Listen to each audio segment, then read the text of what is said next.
அஸ்ஸலாமு அலைக்கும் வரஹ்மத்துல்லாஹி வபரகாத்துஹு. உங்கள் அனைவரின் மீதும் ஏக இறைவனின் சாந்தியும் சமாதானமும் உண்டாகட்டுமாக. சிந்தனைக்கு சில மணித்துளிகள்.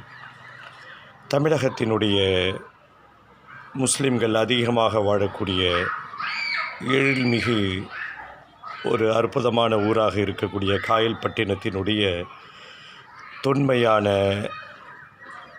ஆன்மீக தொடர்புள்ள பல செய்திகளை அறிந்து வரக்கூடிய இந்த சூழலில் எங்குமே பார்க்காத ஒரு அதிசயத்தை, பல அதிசயங்களை, ஆன்மீக சிந்தனைகளை கிளறக்கூடிய பல நல்ல நிகழ்வுகளை இந்த ஊரிலே அதிகமாக பார்க்கலாம். குர்ஆன் யார் மனனம் செய்வார்கள்?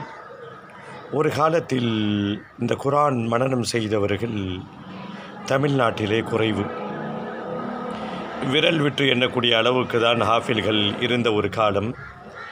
அந்த காலத்திலேயே தமிழகத்தினுடைய இரு முஸ்லிம் அதிகமாக வசிக்கக்கூடிய 2 ஊர்கள், இங்கே குர்ஆனை மனனம் செய்த ஹாஃபில்கள் உருவானார்கள்.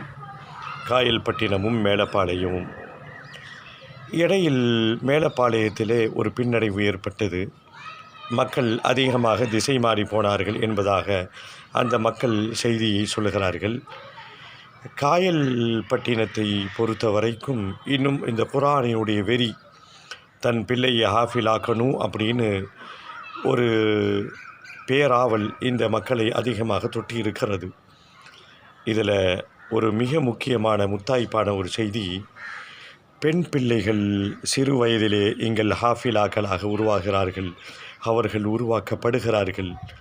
அந்த ஹாஃபிலாக்கள் தான் தாங்கள் வளர்ந்து திருமணம் முடித்து தாங்கள் பிள்ளை பேரை அடைகின்ற பொழுது தங்கள் பிள்ளைகளை அதிகமாக ஹாஃபில்களாக ஆக்குகிறார்கள் என்பதை நிதர்சனமாக நாம் பார்க்க முடிகிறது.